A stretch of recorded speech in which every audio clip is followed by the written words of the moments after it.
வந்து பாத்தீங்கன்னா BEd first year first semester அதுல வந்து பாத்தீங்கன்னா தற்கால இந்தியாவும் கல்வியும் இந்த சப்ஜெக்ட் தான் நம்ம பார்த்துட்டு இருக்கோம். சரிங்களா?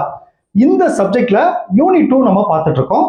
அந்த யூனிட் 2ல இன்னைக்கு நம்ம பார்க்க போற கொஸ்டின் வந்து பாத்தீங்கன்னா ரொம்ப ரொம்ப முக்கியமான ஒரு 10 மார்க் கொஸ்டின். இந்த கொஸ்டின் வந்து இந்த செமஸ்டர் வரதுக்கான வாய்ப்பு ரொம்ப ரொம்ப அதிகமா இருக்கு. ஸோ இந்த கிளாஸை நீங்க ஃபுல்லா கவனிச்சுட்டு நம்ம கிளாஸ்ல ஜாயின் எல்லாத்துக்கும் இந்த சப்ஜெக்ட் நோட்ஸ் அனுப்பிச்சிருப்பேன். ஸோ கிளாஸை கவனிச்சுட்டு நீங்க படிச்சீங்கன்னா உங்களுக்கு ரொம்ப ரொம்ப ஈஸியா இருக்கும். சரிங்களா?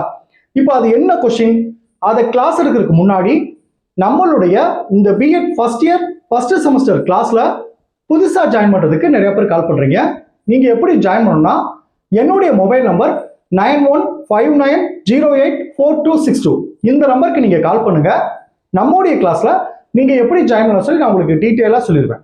அதே மாதிரி புதுசா ஜாயின் பண்ணவங்களுக்கும் இதுக்கு முன்னாடி அதாவது நேற்று டேட் வரைக்கும் நடந்த வரைக்கும் அந்த பழைய நோட்ஸ் எல்லாமே நான் சேர்த்து அனுப்பிச்சிருவேன். அதாவது தமிழ் மீடியம் படிக்கிறவங்களுக்கு தமிழ் அனுப்பிச்சிருவேன், இங்கிலீஷ் மீடியம் படிக்கிறவங்களுக்கு இங்கிலீஷ்ல நோட்ஸ் அனுப்பிச்சிருவேன்.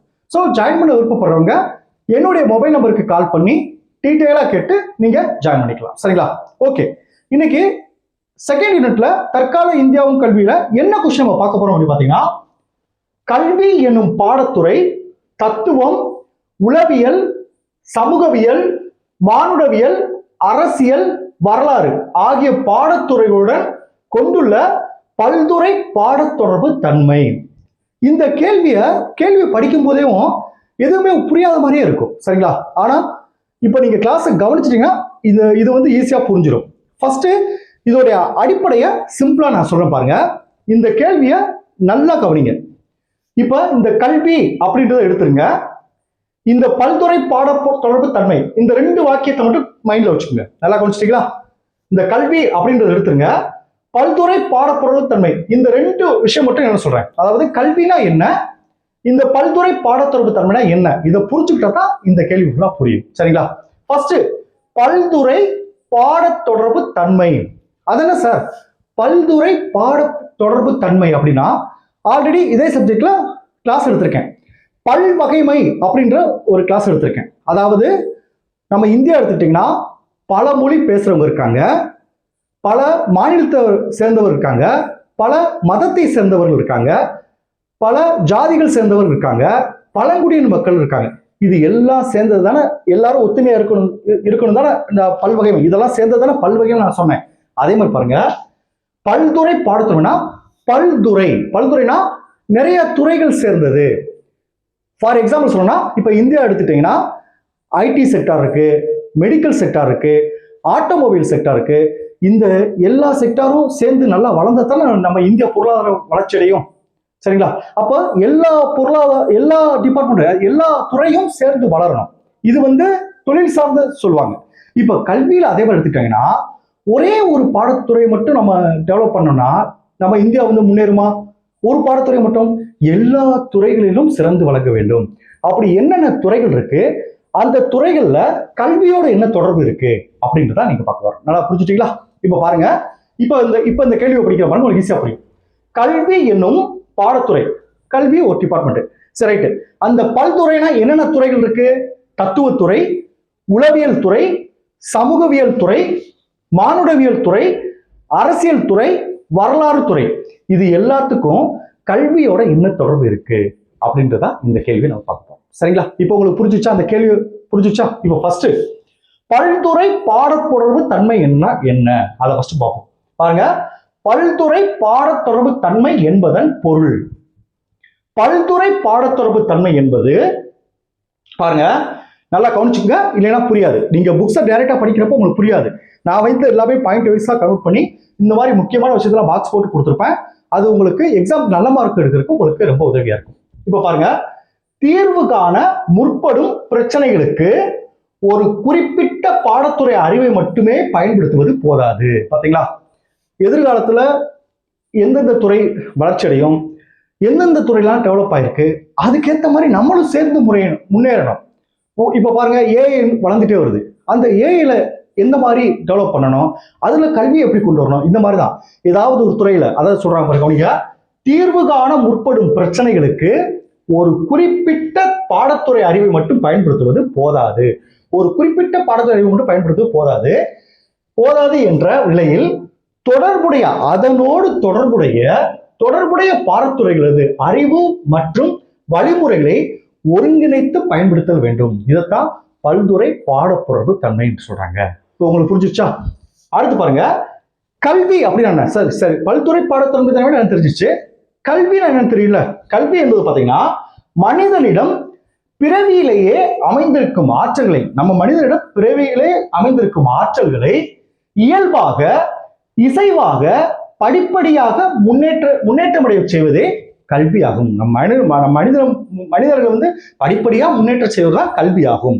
இப்ப பல்துறை பாடல் என்ன தெரிஞ்சிச்சு, கல்வினா என்னன்னு தெரிஞ்சிச்சு. சரி, ரைட். ஓகே, அடுத்து பாருங்க, இந்த கல்வியில் பல்துறை பாடப்பொருள் தன்மை, கல்வியா என்ன தெரிஞ்சிச்சு, பல்வகை பாடத்தொடர்பு தன்மை தெரிஞ்சிச்சு. சரி, ரைட். இந்த கல்வியில இந்த பல்பொருள் பாடத்தன்மை எப்படி வரும்னு பார்ப்போம். இப்ப பாருங்க, கல்வியின் மையமாக திகழ்வது என்னது? கல்வியில மையமாக திகழ்வது கற்றல் கற்பித்தல். அதான் பாருங்க, கற்றல் கற்பித்தல் செயல்களே.